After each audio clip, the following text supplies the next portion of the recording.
Hola, tengan todos buenos días, buenas tardes, buenas noches.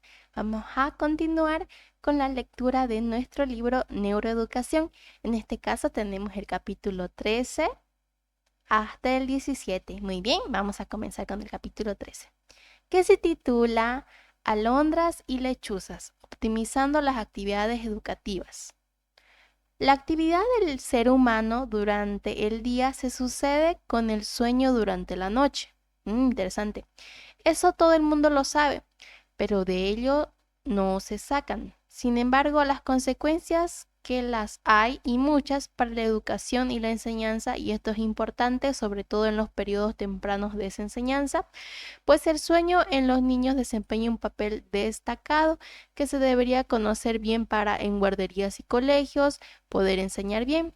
Deberíamos recordar que recién nacido duerme entre unas 14 a 16 horas al día. Y de ahí el tiempo de sueño va descendiendo hasta las 8 horas del adolescente. En ese periodo que va desde el nacimiento hasta la adolescencia, el niño de 1 año suele dormir por la noche unas 11 a 12 horas, a las que se añaden otras 2 o 3 horas de sueño a lo largo del día, normalmente repartidas en dos periodos. A los 3 años el niño ya reduce el sueño nocturno a unas 10 horas, a las que hay que añadir 1 hora y media durante el día, o sea, ellos toman la siesta. Entre los 4 y los 6 años ya no duermen siestas con regularidad.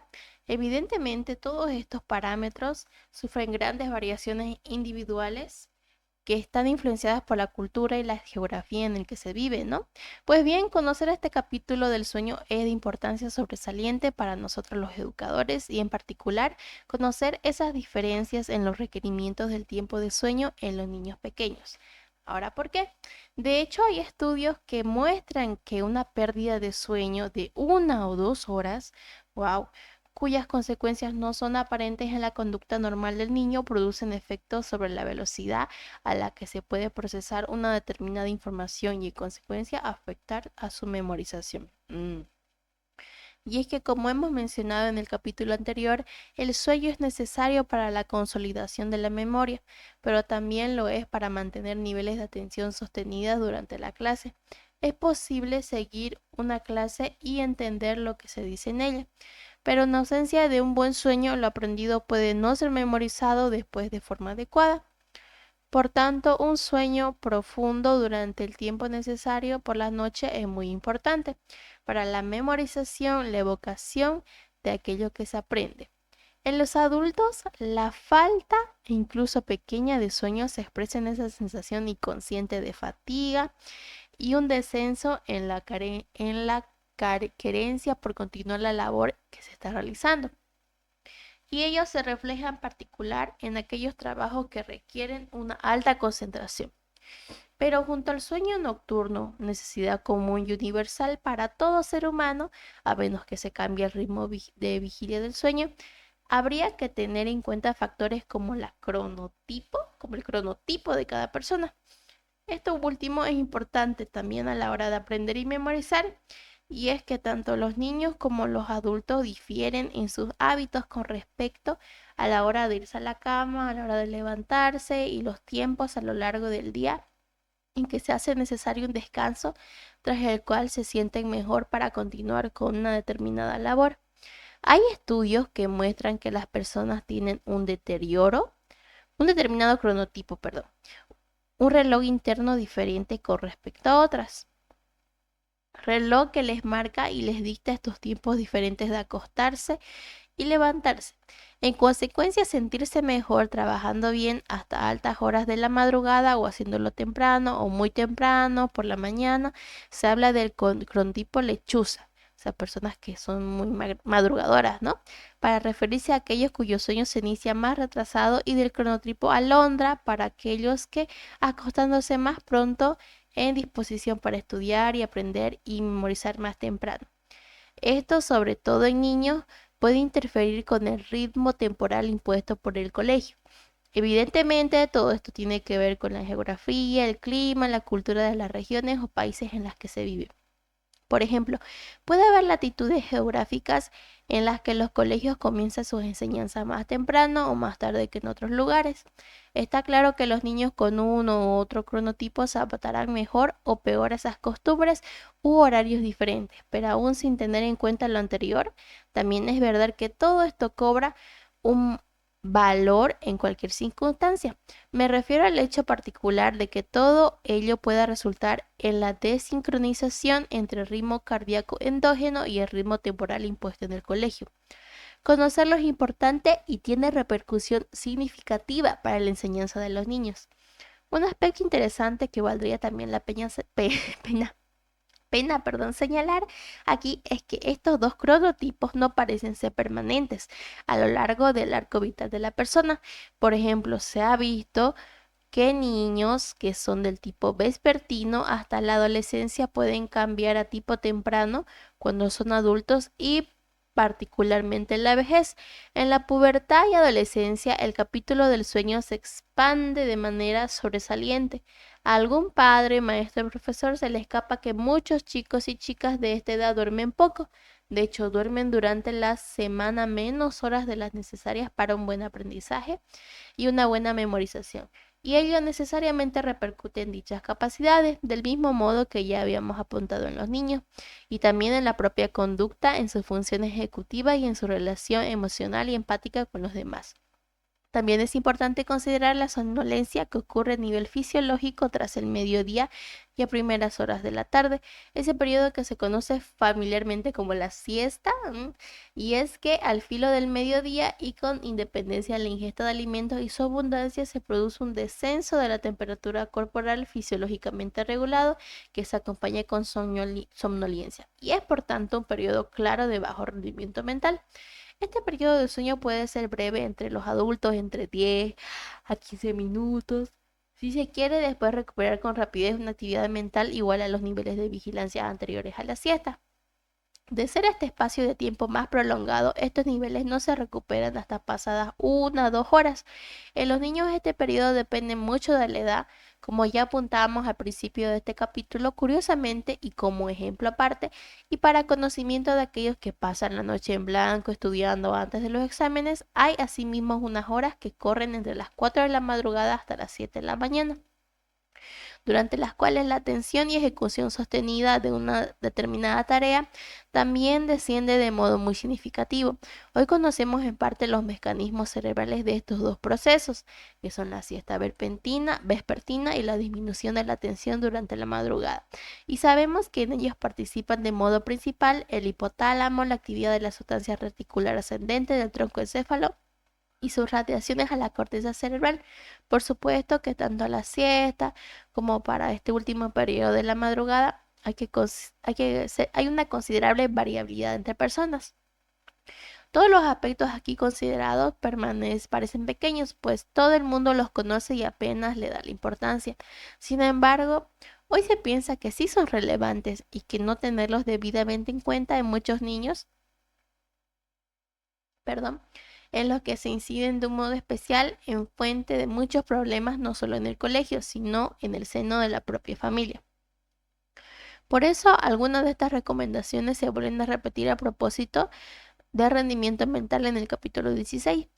Todavía hay algo más para finalizar, me refiero al concepto de jet lag sociológico, como ha sido llamado por los especialistas, que contribuye a cierta connotación negativa a los periodos vacacionales, sean invierno, primavera, verano, basándose en estudios que muestran que tras este tipo de descanso o inactividad se altera el rendimiento de los niños y por extensión de los adolescentes y los universitarios, con clara repercusión negativa en el ritmo diario establecido en las clases. Entonces habría que estudiar estos ritmos vacacionales y reevaluar la duración de los mismos. Habría que modular el ritmo y las exigencias escolares, adaptando de forma lenta y progresiva el aumento de obligaciones escolares tras los periodos de descanso. Vamos al capítulo 14, neuromitos, conocemos destruyendo lo falso. Recientemente se ha dicho y advertido a los maestros y profesores que si alguien viene a venderles un programa informático con el que basado en el cerebro puedan enseñar mejor a sus alumnos, lo primero que tienen que hacer es echarse la mano al bolsillo, pues ese vendedor solo querrá ganar dinero. O los programas que se venden, una parte de ellos contienen falsas concepciones de la enseñanza debido a un desconocimiento real de los datos de cómo funciona el cerebro. El problema básico reside en que muchos maestros deseosos de implementar su enseñanza con métodos y prácticas nuevas que mejoren sus útiles docentes no poseen la preparación con la que poder evaluar y criticar estos programas, ¿no? Y los aceptan como bien fundamentados en la neurociencia. La dificultad de todo esto no reside propiamente en los maestros, sino en esa dura realidad que es traspasarle los conocimientos neurocientíficos.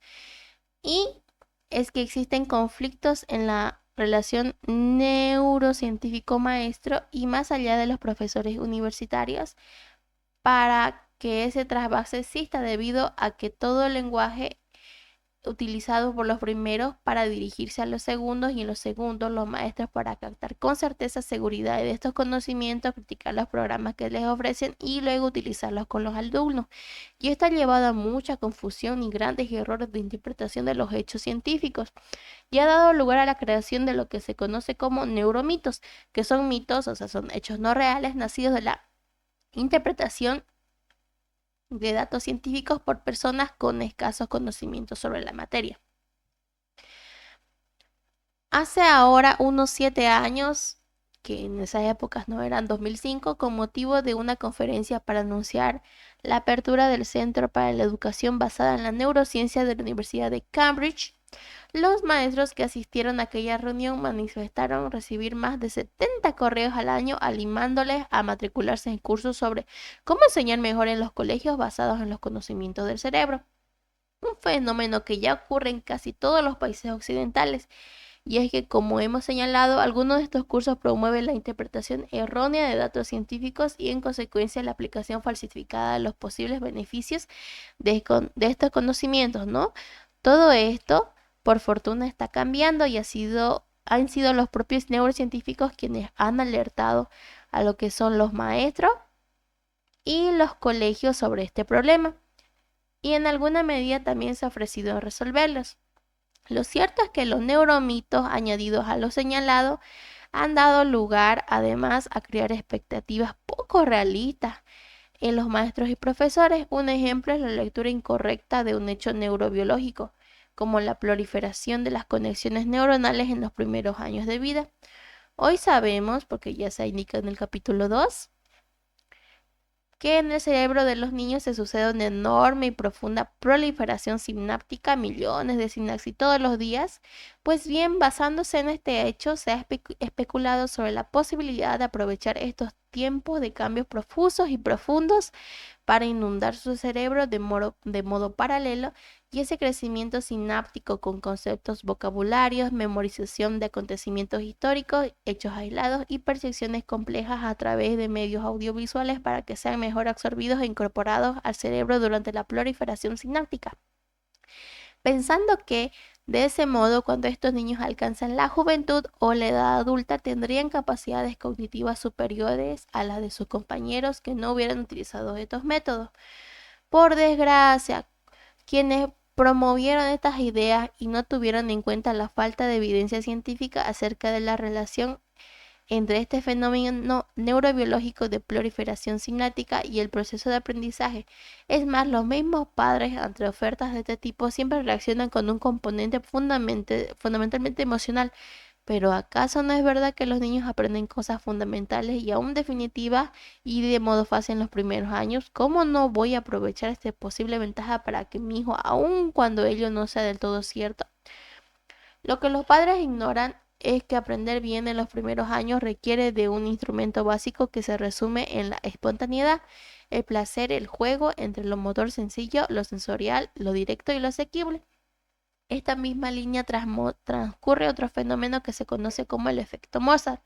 Durante algún tiempo se pensó que escuchar una sonata de piano o una sinfonía compuesta por Mozart frente al silencio o escuchar una charla relajante tenía el efecto de aumentar la capacidad de aprendizaje de los niños y también facilitar el razonamiento abstracto en estudiantes universitarios. Otros estudios posteriores también sugirieron que no solo la música de Mozart, sino otras músicas, incluso la lectura de algún pasaje atractivo de un libro, eran capaces de influir en las tareas que realizaban los niños. Fueran estas recortar dibujos de un papel o hacer figuras en crayones cuyos bordes para ser doblados se veían festoneados. Y ello se extrapoló a pesar de que tal vez si los niños en sus primeros años escuchan música de Mozart en el ambiente relajado de sus casas, aquello podría tener efectos beneficiosos para su desarrollo mental y dar como resultado niños más capaces e inteligentes. En rigurosos, en estudios rigurosos posteriores, se mostró claramente que este no es el caso. El efecto Mozart pues fue desechado.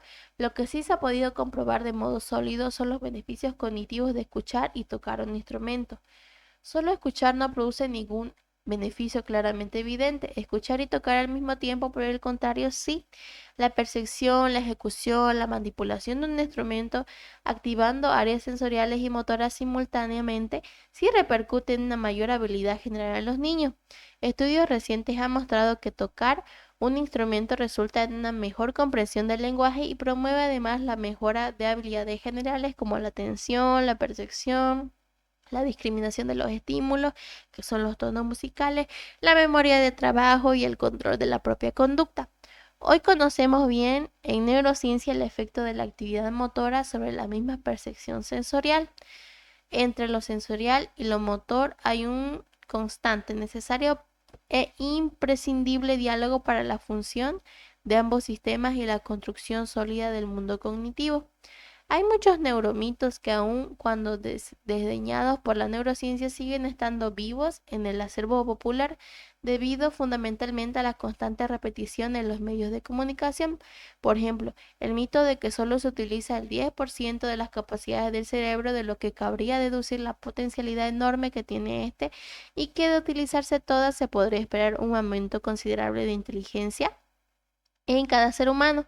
Este mito, como acabamos de señalar aquí, sigue muy vivo y no solo en las gentes corrientes, sino en los estudiantes universitarios e incluso entre algunos neurocientíficos. En este sentido, fue sorprendente que en una encuesta que es la que preguntó a los estudiantes universitarios qué porcentaje aproximado piensa usted que la gente del potencial que tiene del cerebro, un tercio de los encuestados contestará que el 10%. Otras encuestas similares realizadas en varios países obtuvieron los mismos y similares resultados.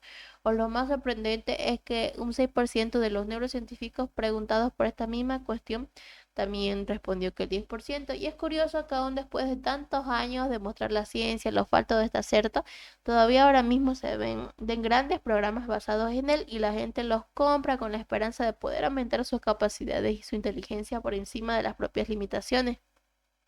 Hace un tiempo, una reunión del Consejo de Investigación Nacional de los Estados Unidos donde se discutió si se dejaba, o sea, se discutió este mito, se concluyó que se podría erradicar si se dejaba claro públicamente su falsedad y haciendo hincapié en que este, como tantas propuestas milagrosas de automejorar las capacidades de manera fácil y rápida, es un camino estéril, ya que nada puede sustituir al lento y duro proceso de trabajo, la disciplina en el trabajo cuando se trata de aumentar las capacidades intelectuales y de otro tipo de cada uno. Claramente no sirvió de mucho.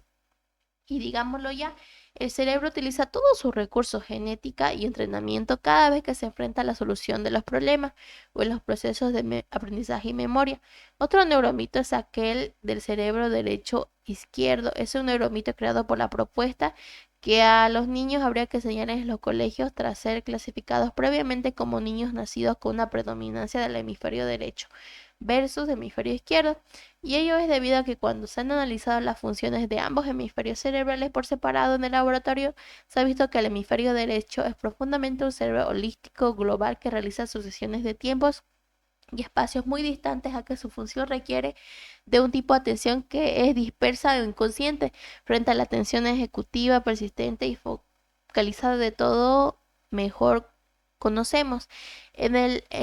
En mi cerebro creador, el cerebro izquierdo, por su parte, es el cerebro del lenguaje, la lógica, las matemáticas y requiere durante un proceso de aprendizaje de esta atención que acabamos de mencionar y que hemos llamado atención focalizada.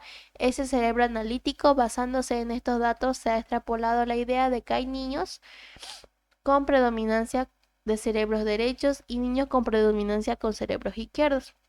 Y con ello se ha creado la idea equivocada, el mito de que hay dos cerebros que trabajan de modo independiente y con preferencias uno por el otro tipo de cosas por aprender, y de no hacer apropiadamente esta separación a la hora de enseñar a los niños y de modo temprano se les perjudica. Interesante.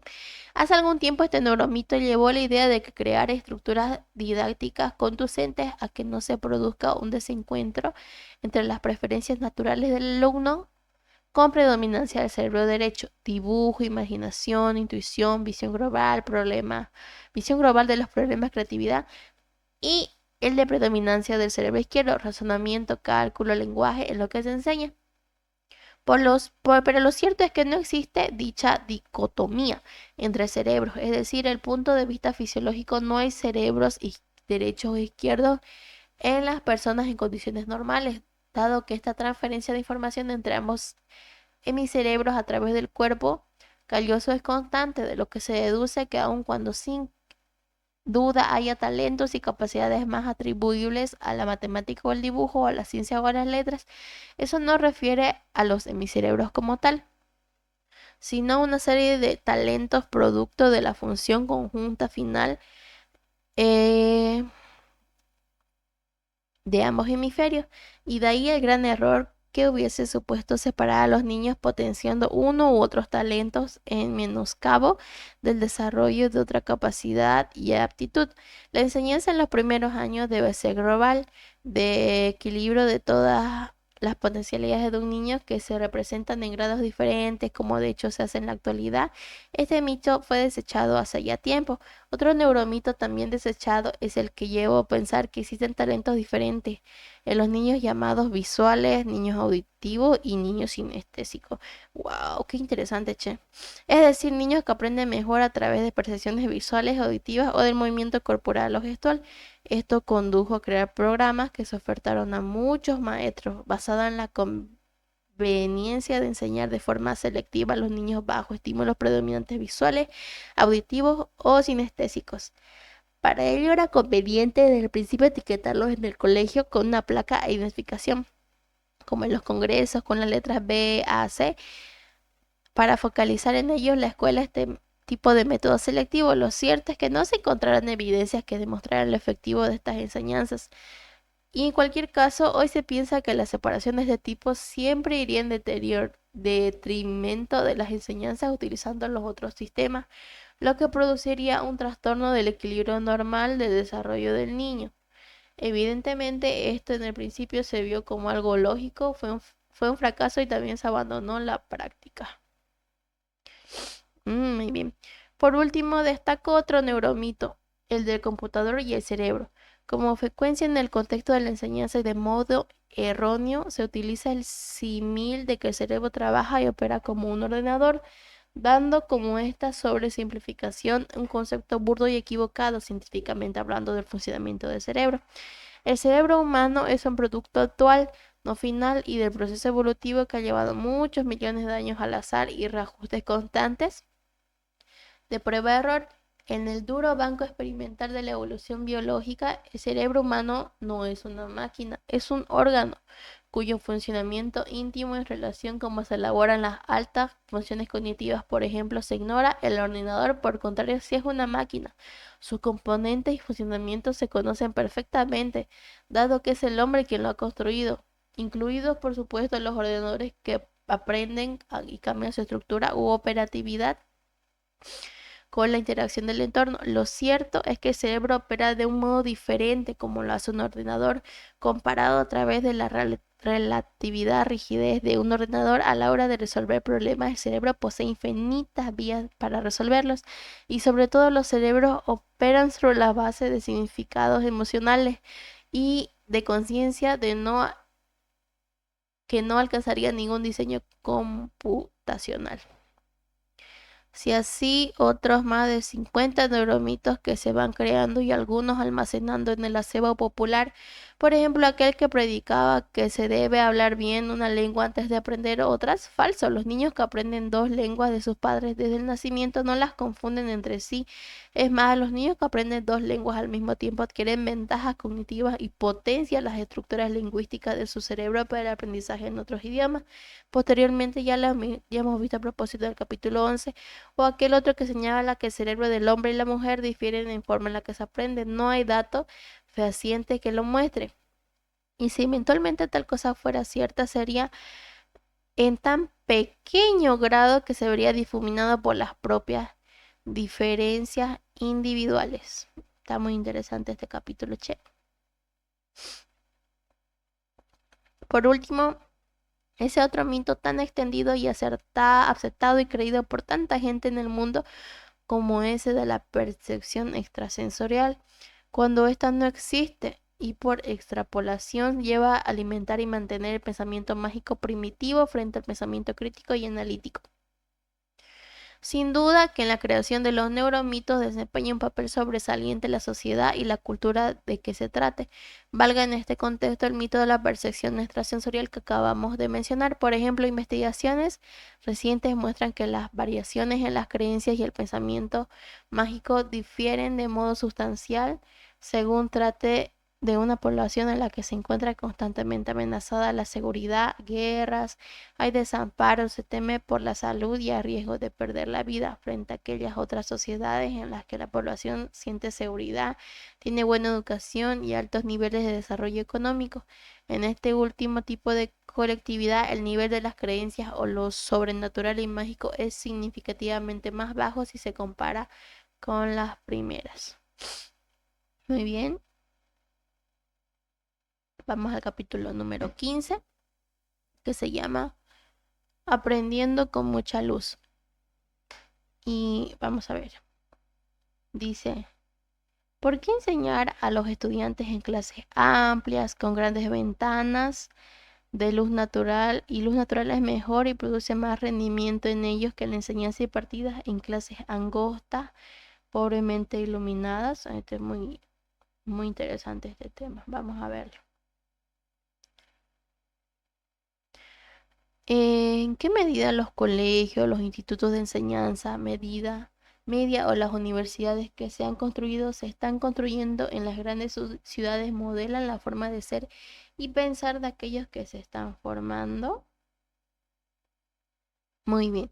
Es posible que la arquitectura en los colegios no responda a lo que hoy de verdad requiere el proceso cognitivo, emocional para aprender y memorizar acorde a los códigos del cerebro humano y verdadera naturaleza humana y sean además potenciadores de agresión, insatisfacción y depresión.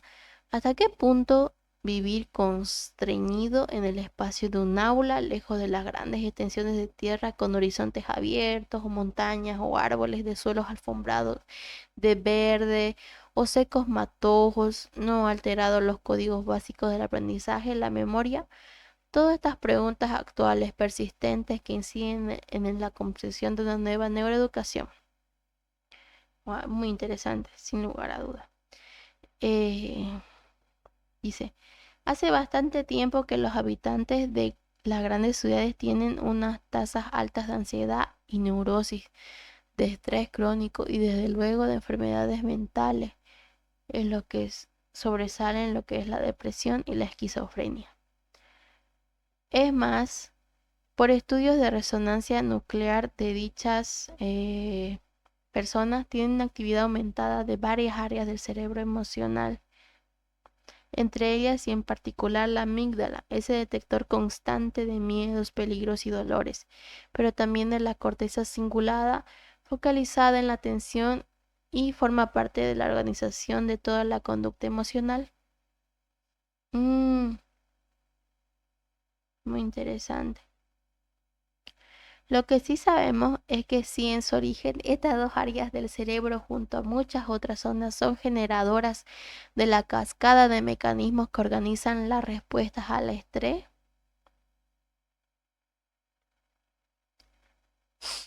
Cada vez que una persona siente que se invade su espacio mínimo personal y todo esto ya está entronizado de modo consciente en los cerebros del ser humano actual, hasta qué punto esto no incide en la intimidad familiar e influye en el niño y su educación. ¿Acaso todo ello no conforma un marco de percepciones y emociones que envuelve un cerebro en formación? De lo que no cabe la menor duda es que toda percepción genera una reacción emocional sutil y brusca y aguda, y de bueno o malo, de atractivo o rechazo, de acercamiento o huida, de desagrado o belleza, y de esta percepción aguda o continuada de este marco cotidiano no está ausente el edificio, las paredes del aula, la aula misma, los espacios de recreo del colegio. Y es que de este modo que para los arquitectos del proyecto y la construcción de los colegios y de cualquier otro edificio donde se enseña, empiezan a pesar empiezan a pesar considerandos importantes como que los edificios que construyen no solo deberían tener exquisita razón y cálculo en su diseño, sino también emoción y sentimiento en grado sublime y desde luego su impacto sobre el funcionamiento específico de un cerebro que aprende y memoriza. La nueva neuroarquitectura estudia perspectivas inéditas con las que puede romper los tiempos y espacios a secas para reconvertirlos en tiempos y espacios humanos, en espacios de un nuevo orden y complejidad que obedezcan y potencien la expresión y el funcionamiento de los códigos que el cerebro trae al nacimiento. Con ello se espera establecer un nuevo diálogo en el entorno, creando en colegios de formas innovadoras que hagan sentirse a los niños con más bienestar mientras aprenden, memorizan y cambian y conforman y construyen sus cerebros. Mm, es un tema muy, muy interesante.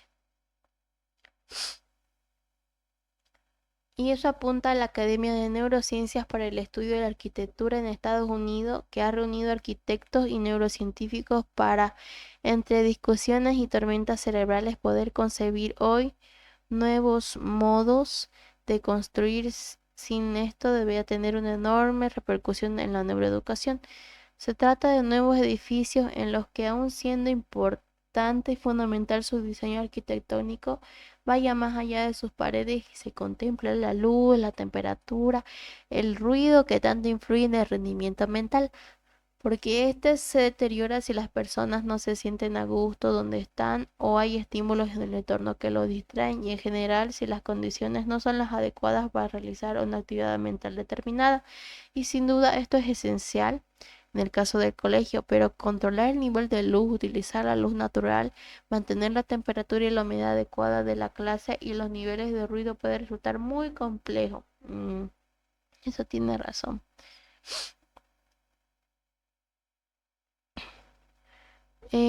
Depende en gran medida de la idoneidad de cada niño, dándose el caso que para algunos muy poco ruido puede ser soporífero o situaciones, ¿qué será soporífero? O situaciones en las que la intensidad de luz adecuada para otros puede hacer difícil la lectura o la escritura para otros poco. O sea que no hay una manera de determinar o de perfectamente calcular, yo creo. Perdón, un momentito.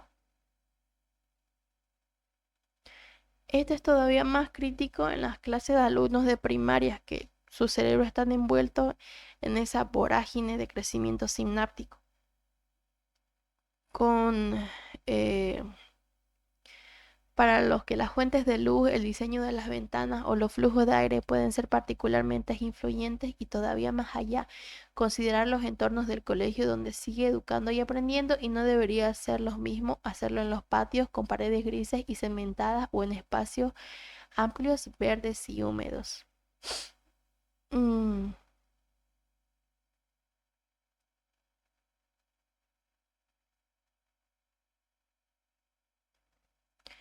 Y permítanme un añadido que no deja de tener interés mirando el futuro entre los próximos 50 años. Me refiero a algunas reflexiones recientes acerca de la profusa construcción de los rascacielos y el mundo, esas tendencias de las arquitecturas que van siempre hacia arriba, ¿no? En las grandes ciudades, que encaja con esa otra tendencia que predice que las poblaciones de seres humanos vivirán en las grandes ciudades. Precisamente los estudios de las Naciones Unidas, ya que adelantan que de los más de 9.000 millones de seres humanos que posiblemente habitan la Tierra, en los años 2050 más de 6.000 vivirán en ciudades, o sea, todos se van a ir a la ciudad. 2 de cada 3 seres humanos nacidos en los próximos 30 años. Esto es lo que ha llevado a muchos arquitectos a justificar basándose en la sostenibilidad de las ciudades, la difícil comunicación social, los transportes, así como la seguridad, salubridad, agua, alimentos y energía. Que el futuro de estas grandes ciudades solo será posible si se construyen hacia arriba y no en horizontal, es decir, a vivir en futuros rascacielos, pero es posible hacer esto sin antes conocer en profundidad la fisiología del cerebro humano y sus códigos neuronales de funcionamiento. ¿Está el cerebro humano millones de años viviendo y construyendo su naturaleza a pie de tierra firme, viendo, oliendo, tocando verde, nieve, hielo, diseñado para vivir 2/3 partes de su vida en el aire, por encima de las nubes y en permanente visión de los azules infinitos? Eh, ¿Podría en relación específica con la enseñanza de los niños violar los códigos heredados a lo largo de millones de años? Puede que la enseñanza y ese mismo aprendizaje, esto es muy interesante.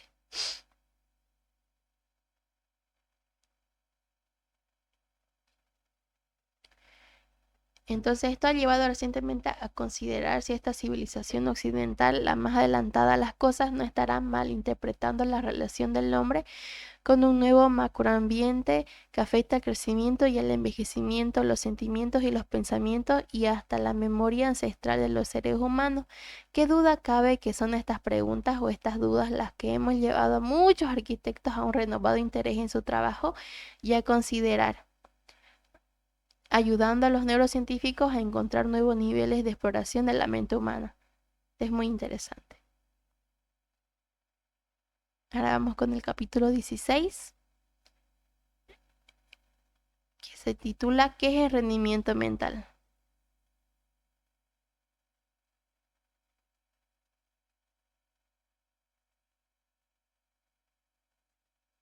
Cualquier institución o centro de enseñanza viene marcado por una disciplina de trabajo a la que se espera se ajusten los estudiantes, es decir, se espera que los estudiantes rindan, sean capaces de llevar ese ritmo de un modo eficiente, de modo que un alumno no solo ha de tener la capacidad de aprender y memorizar constantemente, sino también ha de ser capaz de rendir, es decir, sostener activamente dicho proceso de aprendizaje, de aprender y memorizar de modo continuando durante un cierto tiempo, a ser más productivo y eficiente durante este tiempo por el rendimiento mental. Y eso también es fundamental, no solo en el colegio, sino después de la universidad y más allá en cualquier aspecto de la vida social o profesional.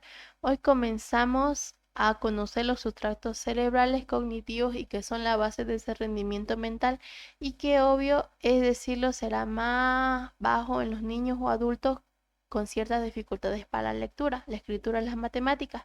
El rendimiento mental requiere al menos de 3 procesos cognitivos que bien pudieran ser su base cerebral, lo que es la atención, la memoria de trabajo y las funciones ejecutivas. Cualquier alteración en cualquiera de estos 3 parámetros produce cambios en ese rendimiento. De ello hemos hablado por separado y en varios contextos de este mismo libro, pero he considerado que también pudiera ser de interés por su relevancia y aún haciéndolo brevemente considerarlo juntos en un capítulo aparte. Por un lado, la atención. Sin focalizar la atención apenas se puede conocer nada de lo que nos rodea, ni aprender ni memorizar nada en cualquier trabajo, sea o no estrictamente intelectual. Lo primero que se requiere es una atención básica, la que conlleva estar alerta y despierto, como ya hemos referido en el capítulo 8, con ella ser capaz de responder a los sucesos y eventos convenientes del medio físico y social.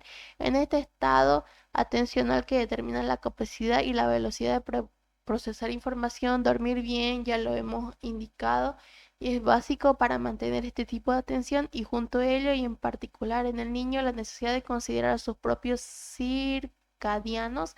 Alondra lechuza, pues es un niño poseedor de un ritmo circadiano lechuza, ritmo retrasado hacia adelante.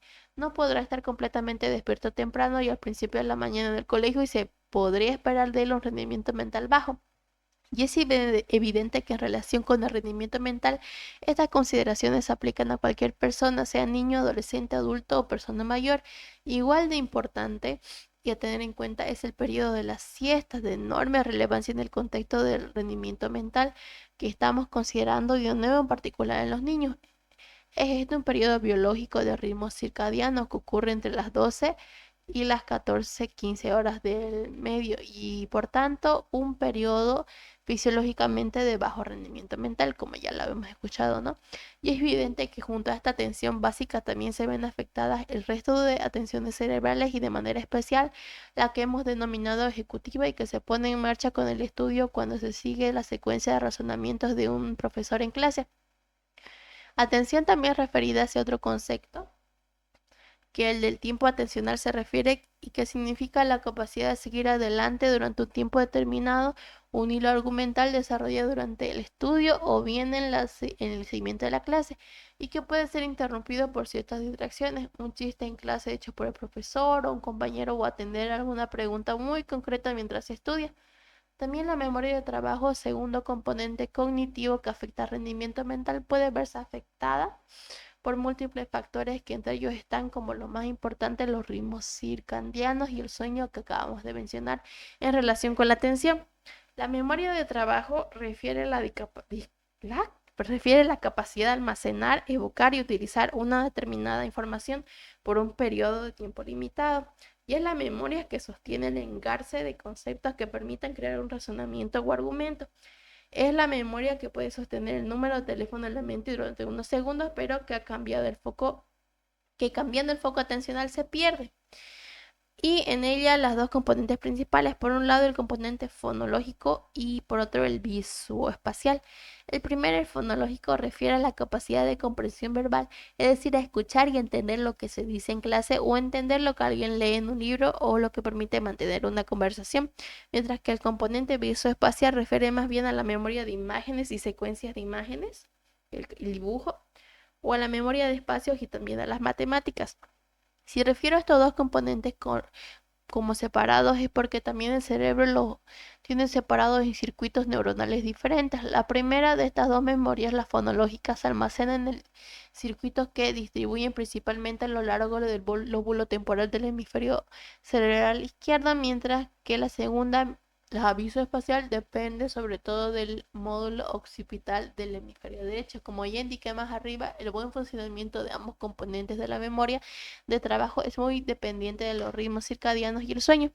Y por último, las funciones ejecutivas que refieren a procesos cognitivos más complejos que incluyen tanto la iniciativa como la planificación y el control de toda conducta, la toma de decisiones y de manera sobresaliente la inhibición de muchas respuestas y el control, autocontrol en la relación con los demás. Como señalamos en el capítulo 11, las funciones sociales complejas tienen su sustrato cerebral principal en los circuitos neuronales de la corteza prefrontal y a su vez también son muy dependientes de las dos funciones que acabamos de repasar, la atención y la memoria de trabajo.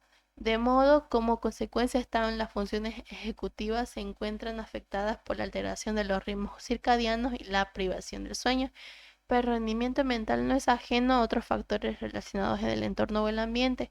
Estos factores refieren a la propia aula donde se enseña, aprende y el ruido, la temperatura, la iluminación, la propia conducta del profesor y de los otros niños. Influye sin duda de forma negativa el requerimiento por parte del profesor de una atención sostenida, sin descanso más allá del tiempo atencional, normal y fisiológico. Influye la existencia de largos periodos de estudio no controlados. Influye en la apariencia banal y no tenido en cuenta en modo rutinario como el estado nutricional del niño y en particular los niveles de glucosa. Como final pienso que podría merecer la pena extraer algunas consideraciones importantes que puedan servir para mejorar y potenciar por lo menos y no afectar y disminuir el rendimiento mental aplicada a los niños del colegio.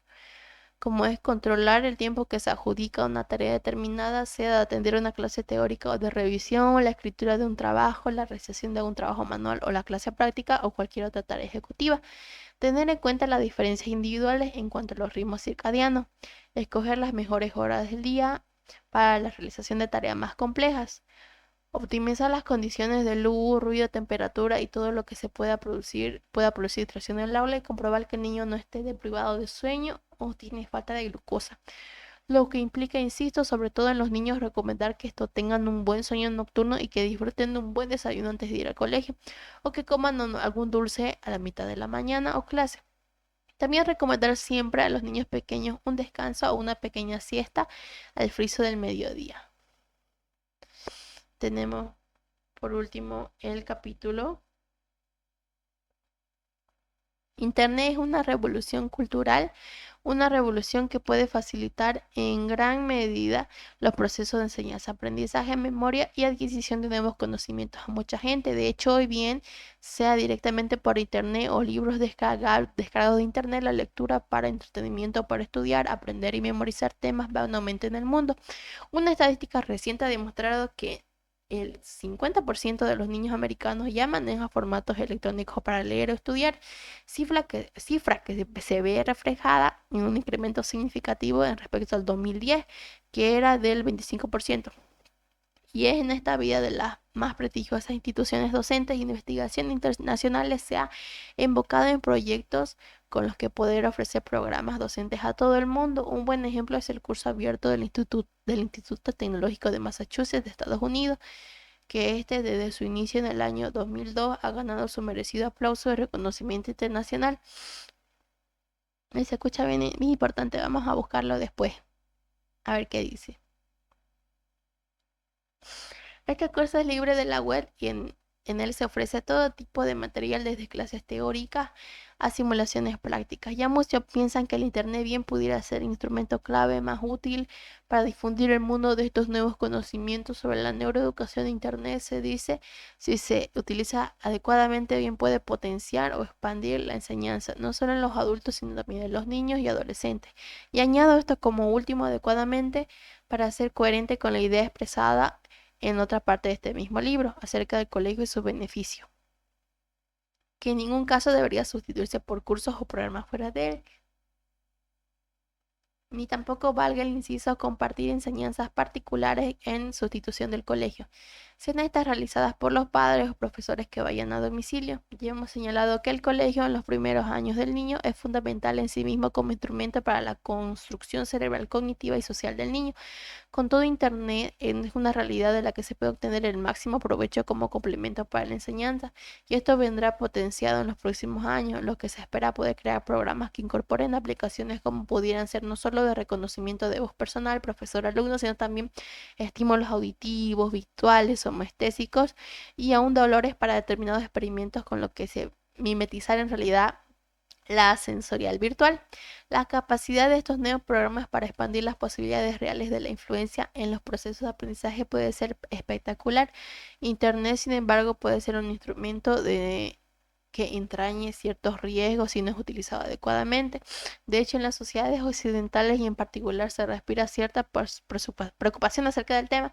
Muchos padres comienzan a darse cuenta del tiempo que sus hijos pequeños y adolescentes pasan delante de una pantalla del ordenador navegando en busca de información, contactando amigos a través de Facebook, Twitter, o simplemente bajando juegos de la red. Ay, qué bonitos jueguitos. Ese tiempo son muchas horas que pueden oscilar entre 3 a 7 al día, wow. Y por supuesto también para los estudiantes universitarios que navegan en casa, en o entre clase a clase, incluso en la misma clase, aclarando dudas o conceptos con los que discutir después con su profesor. ¿Acaso no comenzamos a comunicarnos con los compañeros de trabajo y aunque tengamos los despachos casi juntos a través de internet? O sea, es lo mismo que pasa, ¿no? Uno está ahí al ladito de la persona y uno le envía un mensaje. Y la pregunta clave es la siguiente: ¿todo esto está haciendo un bien o un daño al cerebro?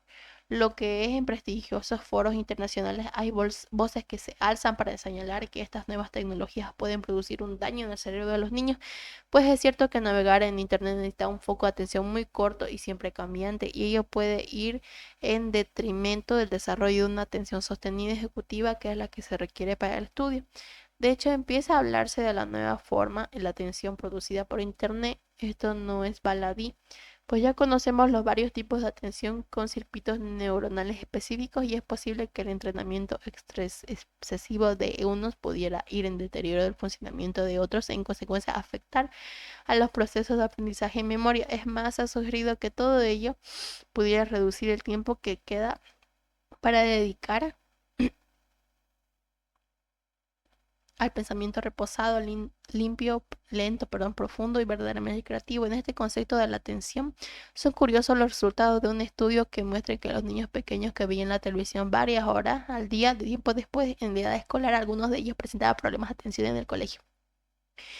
En el lado negativo, Internet se ha relacionado con el aumento en el número de niños que padecen trastornos de hiperactividad y falta de atención en el colegio, y también con un daño en las conductas fundamentales de relación emocional y personal, como la empatía, y finalmente, y en el lado patológico, es la causa del síndrome de adicción al Internet, que ya más de 25 millones de niños han sido diagnosticados en China, con eso consiguiente como toda adicción de conductas antisociales. Frente a todas estas voces que claman en sentido contrario, bien señalando que Internet no produce ningún daño, que incluso pudiera ser beneficioso para el cerebro en su adaptación a los nuevos tiempos, dicen algunos: el mundo cambia y todo aquel que no cambie con él se quedará simplemente atrás, y ahí comenzarán las patologías. En cualquier caso, lo que sí es una realidad es la plasticidad del cerebro y su enorme flexibilidad y adaptación a estímulos nuevos, cambiando sus condiciones neuronales. Internet no es diferente. Internet hoy es un instrumento poderoso para el aprendizaje al que todo ser humano se ve sometido en la sociedad y en las culturas en las que se vive, y eso es aprender y memorizar, es decir, en esencia, cambiar el cableado de la estructura del cerebro. De todos modos, ¿por qué los cambios producidos por Internet tendrían que ser cambiados para mal? Por los pocos estudios cerebrales con resonancia magnética realizados hasta ahora en personas de mediana edad y mayores que han tenido una buena experiencia navegando por Internet, se ha visto que hacerlo activa regiones cerebrales que no activan en personas no iniciadas o pocos iniciadas en estas tareas. En personas entrenadas y mientras se navega, produce una alta actividad de regiones como la corteza prefrontal, la corteza cingulada, el hipocampo y algunas otras áreas del cerebro límbico como el núcleo accumbens. No se sabe si esta actividad persistente o sostenida a lo largo de mucho tiempo puede producir cambios permanentes y por lo tanto tener consecuencias en la conducta social de los individuos. ¿Podrían producir estos efectos un refuerzo positivo para las funciones que codifican estas áreas cerebrales y por lo tanto ser negativas a muy largo plazo? Lo cierto es que estas mismas áreas cerebrales que acabo de referir, junto a otras, es donde se han encontrado los cambios en el cerebro de los adolescentes adictos al Internet, como por ejemplo disminuciones en el volumen de la sustancia gris o su anormal mielización y la correspondiente alteración de los circuitos neuronales que codifican las funciones específicas. Estos hallazgos que acabo de señalar podrían proveer una indicación de cambios futuros permanentes en el cerebro de las personas normales no adictas, pero que utilizan Internet durante muchas horas al día. Con estos cambios del cerebro, podría Internet iniciar una revolución cognitiva que ha venido precolonizándose desde ciertos foros. Podría Internet y su casi instantánea accesibilidad al conocimiento producir un recableado cerebral que nos lleve a una nueva manera de aprender, manejar nuestras memorias, pensamientos y emociones, una nueva sociedad producida por este mundo virtual que nosotros llamamos el Internet. Muy bien, hemos terminado el capítulo 17. Gracias por escucharme. Espero que haya sido de su agrado y que pasen bonito día o que descansen y tengan bonita noche. Nos vemos en la olita de luz en un mes.